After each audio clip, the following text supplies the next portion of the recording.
Welcome to From Betrayal to Breakthrough, and here is a mini dose of Dr. Debbie where I'm sharing tips, suggestions, strategies, and sometimes just motivation to have you move past your betrayal once and for all. Hi there. So one of our PBT Institute members had a question, and I thought it was such a great question that it was worthy of an entire podcast episode.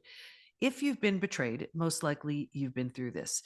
You're in a group of people, you're at a party, you're at an event, you're out to dinner, you're just doing whatever with a bunch of people. And all of a sudden, the conversation comes up around betrayal. Someone did something to someone and they're talking about it. It's just, whether it's just, gossip, they're not sure how to handle it. They're not sure what to do. They just want everybody to know who's doing what to who. And here you are, so uncomfortable because these people may know, they may not know. And what do you do with this? What do you do when you're in that scenario? That's the question. And I thought it was worthy of an entire episode. So here we go. I have been in this situation many times, and not going to lie, it's incredibly uncomfortable. And you go through so many different emotions. You're just, number one, uncomfortable. You're angry because here you are put in a position you never asked to be in. You're in a club you never asked to be a part of, and you're in it. You're embarrassed, humiliated with something you didn't even do. You're you don't know, do I leave the conversation? Do I stay? Do I contribute to it? Am I acting weird? Like, you're going through so many things in such a short amount of time. So I wanted to give you a couple of ways to possibly move through this. And as always, check with your gut, see what feels right for you, see what feels right. So this is how I responded to her, and I'm going to give you the response I gave her and possibly a couple of additional ideas. So let's say here you are, you're out with people, and you're and let's say they don't know. Okay, so they don't know, but you're feeling like, I've been keeping this big gigantic secret out of shame, humiliation, embarrassment, fear of judgment, whatever. And now the conversation comes up and they're talking about, "Oh, did you know that so and so had an affair and this one cheated on that one," and all of these things, and you're like dying inside. What do you do with that? Well, a couple of things. You can your silence may be deafening. So you may feel like, oh my gosh, I really need to say something. What do I say? What do I say? What do I say? And maybe you just say, that really stinks. I feel so bad for, him or her, whoever, was betrayed. So you could do that. And that's your contribution, and you move along. You can, if you're, let's say you're not all sitting together, but let's say you're there's a group and it's like a party, and you can roam around and wander to different, tables or groups of people. You may just be like, excuse me one second, I'm just going to go grab a drink. And I would not recommend alcohol, because when you're not feeling well, your judgment will be off, and you don't want it even more off, because you want to be completely in control of what you say and do. So go get a drink, non-alcoholic, and you handle it that way. So this way you remove yourself from the conversation. So already we came up with two plans. One, when you're sitting with, in a group and you feel, I need to contribute, I need to say something. You don't want to come up with it on the spot. That's always so much harder. You want to come up with it ahead of time. And this way, implement it when the situation arises. So something short and sweet, that just, this way, it's not like you're not speaking up, which may bring more attention to you. Saying enough, if you feel like this is right, that you're contributing in some way, and then they're on to the next person who's talking about it, that's fine too. So whatever that sentence is, I feel so bad for that person, or, I hope the kids are okay, or whatever you decide feels like a fit. If you're, like I said, at a party, in a group where you can get up and walk away, possibly just excusing yourself, "Oh, excuse me a second, I'll be right back," going to get a non-alcoholic drink, going to the ladies' room, men's room, and just excusing yourself, going to a different group, whatever. So two options right there. And again, having these ideas beforehand is always so much better than trying to come up with these things on the spot. So those are two things. Now, what happens when you're let's say they do know. So they do know, whoever you're with knows, and they're bringing this up. Maybe just out of a lack of empathy, they just think you're over it by now. You're doing fine. It's just they didn't think, whatever, whatever, whatever. This has come up for me personally more times than I can count. And it's you go through a different set of things right here, because you may be so empathetic and thinking ahead. I know I live this way. If it's going to hurt, don't do it. And I've shared this on so many different episodes. And so typically I'm pretty mindful of who I'm speaking with and what their experience is that I'm aware of. And if something is going to hurt, don't say it, don't do it, period. And it saved me from a lot of getting into a lot of trouble. However, there have been so many times where I'm giving people the benefit of the doubt, well-meaning people with just a lack of empathy, say really hurtful things. They're telling a story. They know what you've been through, but they're telling a story and think, oh, this can't possibly bother them, or because it happened so long ago, or I'm sure they're over it by now, or they're just not thinking of you at all, and not, with that lack of empathy, it's just not even a thought. But meanwhile, you're sitting there, and this is very triggering. The conversation, the story they're telling, what they're joking about is really, really hurtful, because the pain for you is still there. Well, what do you do in that scenario?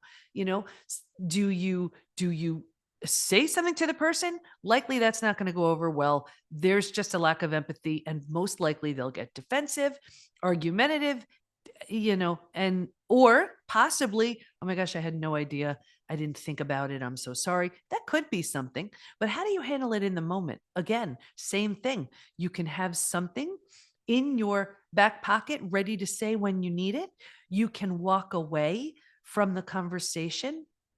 You can even, before you even go to these events, and I think I shared this on another episode. I had a friend who would energetically put herself in this sort of protective bubble where what anybody would say wouldn't penetrate. She kept this kind of energetic protection around her, and that really helped. So this way it would only get to a certain level, wouldn't get through. She would be more like, a Teflon, where it sort of doesn't stick. And that really helped her. So that's something as well. So you definitely prepare yourself ahead of time if you can. If you don't think about it, that's okay too. But have those tools in your back pocket. What you're going to say if somebody talks about someone, the gossip, the latest gossip, the latest happenings of who's doing what to who, and it's really hurtful. Or someone who just has let's say a lack of empathy. They're telling a story. Oh my gosh, I can't believe this is what happened. So and so did this, or maybe they even did that, and you're struggling with all of this. But come up with either a sentence or a way to walk away from it where you feel good about it. If you feel this person was really is worth talking to about it, like, hey, you know what? I'm close enough to you that I can let you know any jokes or stories about people cheating or, betrayals of any kind hurts. It just doesn't feel good. So can you just do me a favor when I'm around, just be a little mindful of it? If you want to say something like that, if you feel like this person has so little empathy, it'll never land well, I'm just better off protecting myself and limiting my time, limiting my exposure to this person, that's okay too. So we have a couple of plans in place right now. What about when you're rebuilding? Okay. When you're rebuilding, this brings a whole other set of issues, because there is a tremendous amount of judgment around rebuilding, because, you've heard this so many times. Once a cheater, always a cheater. And that person is so weak. Getting back together with that person. I have to tell you, before I had been through this myself, I was one of those people who kind of judged. I was like, how in the world can you ever get back together with that person? And what I've come to learn in my own experience and in working with our rebuild members, who they are the betrayers, you're not getting back together with that same person. They are not the same person. They're not remotely close to that same person. Because if they are the same person, it's true. What the heck are you doing? But if they are radically different, it's a very different story. And having seen it myself in my own experience and with those rebuild members, it would be hard to believe. But also, going through the 5 stages from betrayal to breakthrough myself, I am not the same person I was. And there were so many times where I wasn't sure, do people really change? And then I would remind myself, look at you. You're a totally different person than you were before your betrayal. Why is it so impossible to think that the absolute crash and burn of someone else's marriage and mind and heart and rules and relationship and everything, once that came to a full and complete crash, they couldn't wake up and rebuild their lives and themselves as well. So it was the opening and the willingness to consider that, wait a second, if I can transform, so can other people. If I can change, so can other people. If I can think differently, so can other people. And I have seen it over and over again. Now, I'm not talking about the person, the betrayer who's just on to the next and shaming and blaming you as if the betrayed, as if it's your problem, you did something wrong. That person is completely incapable or unwilling at this point in time to do anything differently. I'm not talking about them. I'm talking about the person who has completely and totally changed because they get it. They have had the crash and burn of their lives just as you did as the betrayed, and they see things very differently. So I'm talking about them. So let's get back to, here you are, you're rebuilding, and people that you're with don't necessarily know that. And they're making comments about, can you believe she's getting back with him? Can you believe he's getting back with her after this and that and the other thing? This is again uncomfortable because you don't know the circumstances around what it is that those people are going through, that couple that they're gossiping about, what their story is, what their scenario is. You only know about you and what you're going through. And the truth is, and this is what I firmly believe, if nothing changes, nothing changes. The same saying I say all the time. If there are no changes, you are setting yourself up for more misery and pain. Why would you do that? But if you've completely transformed and your partner has completely transformed because of what you've been through, you are headed for potentially a 2.0 relationship. It's a very different thing. Now, getting people to understand that who have not been through it or who just have never experienced anything like that, it's a rough sell. So why bother? Because chances are they have their fixed opinion and that's not going to change. And if I tell you, even just looking at, sometimes I'll read comments, it's, as thick of a skin as I'm trying to have, I'm still pretty sensitive. So, but people say things. I mean, I get comments all the time on my TEDx talk. Do you have post-betrayal syndrome? I stopped reading them, but some people, are just really opinionated about that and don't believe people can change, because in their experience, that hasn't been the case. So of course, people only are coming from their own experience. If in their experience, they were betrayed and then they were betrayed again and again and again, and they've seen their partner do it again and again and again, then of course, from their experience, that's all they know. And they don't understand that people can change, only though, if they want to, if they are ready, and if they've lost everything. That's a big motivator. So that could be a big issue as well. But either way, when you are in that scenario where you are rebuilding and people are judging and critiquing and all of that, what do? Same thing. Have a statement ready and waiting to implement if people know what you're going through, if they do not know what you're going through, or simply walk away from the conversation. So we've talked about a few scenarios when people don't know, when they do know, when they have no empathy and they know or they don't know, right? How do we handle that? Now, since we talked about as you're rebuilding, let's say you're rebuilding, you're out with these people, the conversation comes up, it is incredibly awkward and uncomfortable, and you're filled with all of these different emotions. And then you bring this to your partner, the one who betrayed you, who is working on becoming someone completely different, as are you. What happens now? Well, this is a really pivotal moment right here, because this how this person reacts and responds is very telling. Because if they're minimizing, if they're blaming you, if they're giving you a hard time, anything having to do with you, that means they are not taking responsibility, and that needs to be cleaned up. Number one, they need to take full and complete responsibility for their actions and behaviors, because that's why you're in this position you're in. And the second thing is, this is a beautiful opportunity for them to show up powerfully and fully. And they can say anything like, oh my gosh, that must have been so painful for you. I'm so sorry I put you in this position. What do you need right now? What can I do? Right? Something like that, whatever the words are. But the essence of it is they're taking full and complete responsibility. They're owning it. They're dealing with their stuff, and they're also there for you. So that's the winning combination right there. What do you need? How can I help you through this? It sucks that I did this to you. What can I do? Right? Whatever. They're taking ownership, they're taking responsibility, they're cleaning up their stuff, and they know you're in a lot of pain because of this experience. What can they do for you? So, really important how your partner you're rebuilding with shows up in a scenario like that. If they minimize, shame, blame, all of this, there's work to do. That's not what you need at a time like this. So, how do they respond? You want to just check that. And of course, you may need to teach a little bit. This is what I need. These are exactly the words I need to hear when this happens.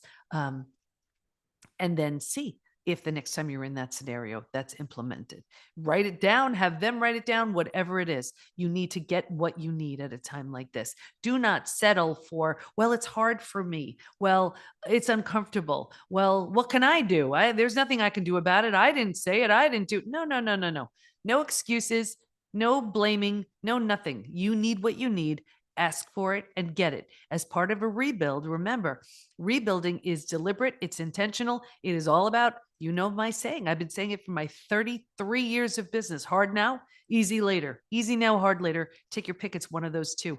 This is hard now. This is the work. These types of experiences, this is the work. So this is hard now. So will it be awkward and uncomfortable for them to be vulnerable with you and be there with you when you are triggered in this way? Yes. And that's okay. That's okay. We need 100%, 110% at the time we need it.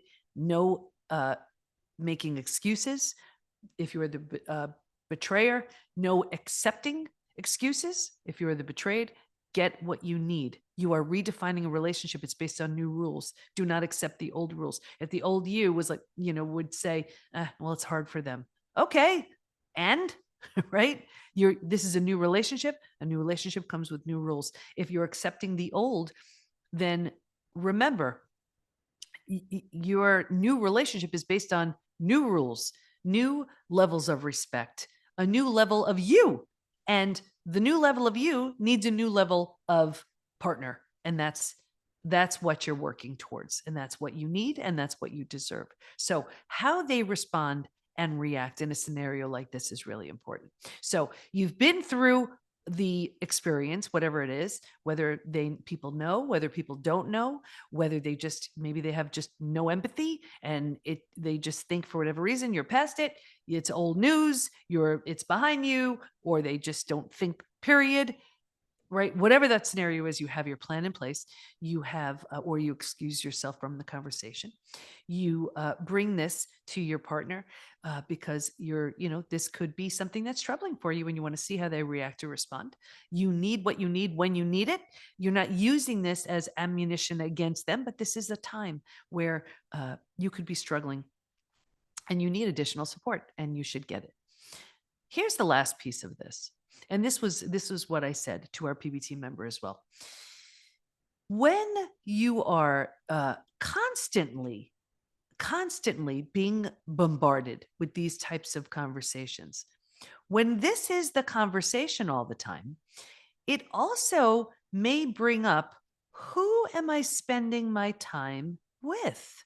Because think about it, and I say this a lot, as you change, your circle very often changes too. Your relationships very often change too, because what used to be acceptable no longer is. What used to uh, be okay to talk about no longer is. I remember, I think it was Neil Donald Walsh who said, the how do you know someone's level of consciousness? And I always botch up quotes, but it's something like, how do you know someone's level of consciousness?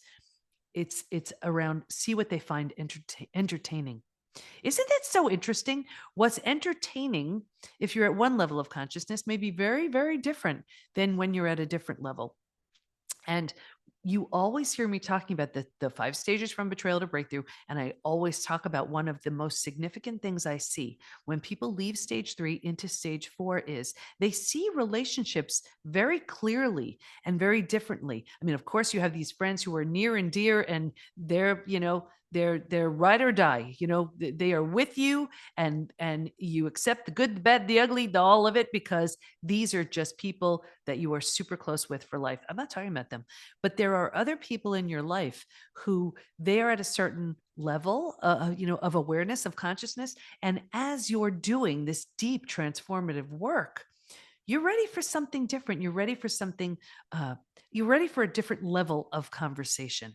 And it's just, you find that the conversations change when you're surrounded by people who are like-minded, where they're more about growth and maybe personal development, or they have just something exciting going on in their lives, or spirituality, or whatever it is, right? Whatever it is, but you find the conversation is very different. So the last piece of this is, if that's constantly the conversation, have you, and it's more obvious than ever, is it a call to take a look and say, I still love these friends for who and where they are, in my life, but I'm ready for something more. I'm ready for a different level of conversation. I'm ready for growth. I have so many different types of friends for so many different reasons. And some of the best conversations I have with friends, I mean, they are so excited about what they're doing to change the world, in their way.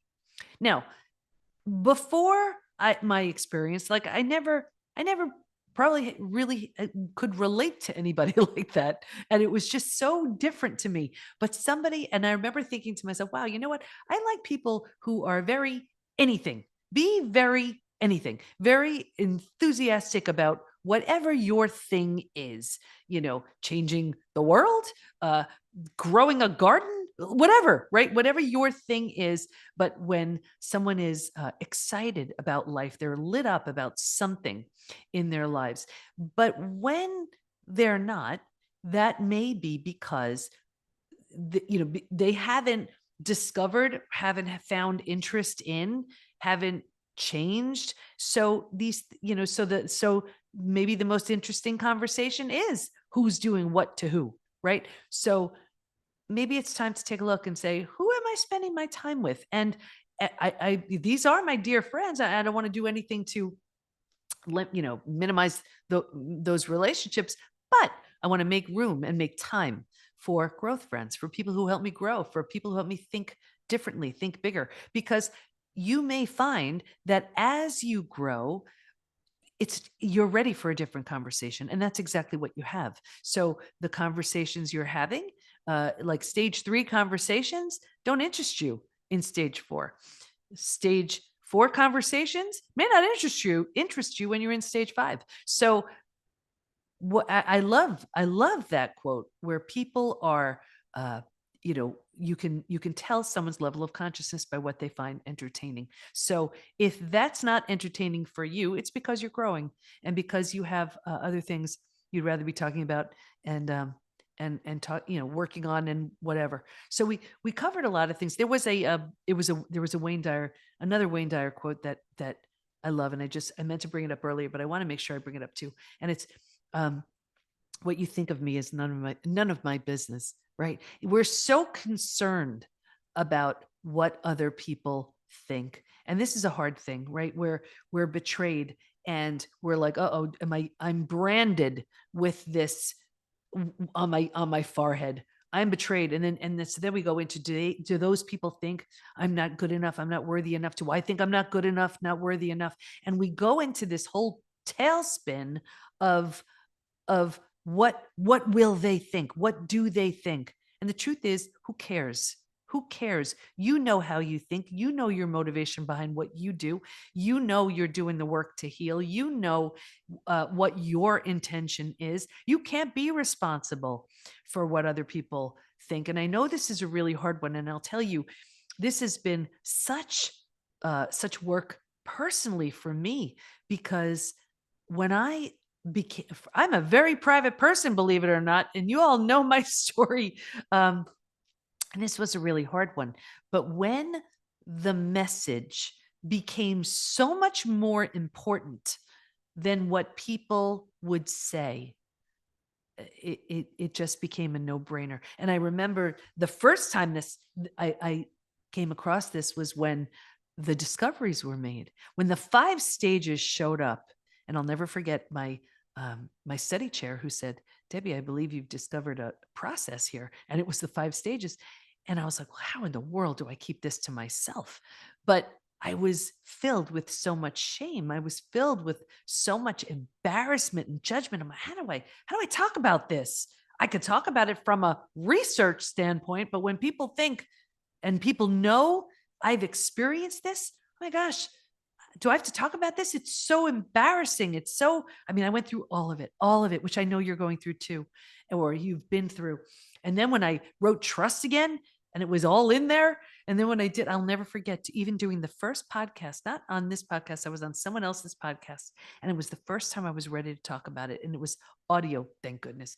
And she said, "Debbie, are you ready?" And I was like, I don't know if I can do this. I was nauseous. I was sweating. And I remember closing my eyes and clasping my hands. And I was like, let's go. And I just did it. And I survived. And then I remember doing the TED, both TED Talks. Well, the first one was 6 weeks after my betrayal. Stop sabotaging yourself. And I couldn't speak about it then. You could hear me hinting about it, but I wasn't ready to fully talk about it. And then the second one, when I did that one, do you have post-betrayal syndrome?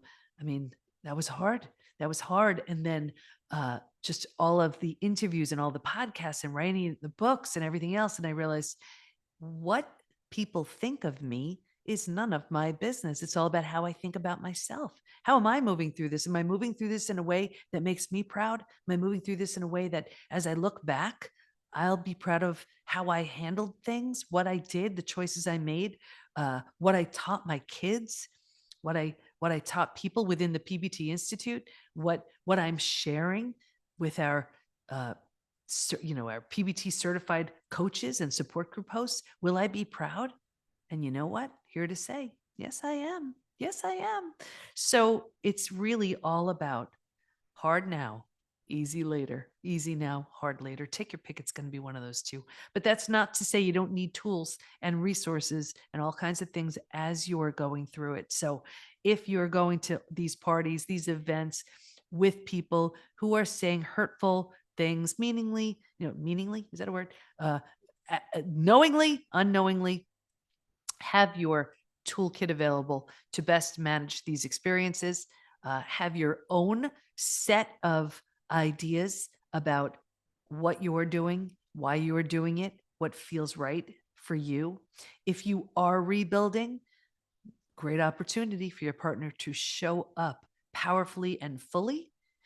And check your friendships, because if these are the dominant conversations, if these are pretty much, the majority of conversations you have, are you ready for an upgrade? Are you ready to up level your relationships where that's not the only conversation there is?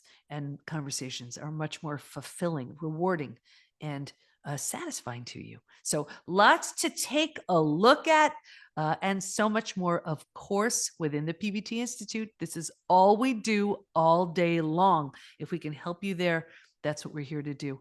But This is the work of warriors. It is, as I say on our open Q&A to the community with me, we call them coffee chats, and I pretty much say it all the time. This is probably the hardest and the most transformative work you'll ever do.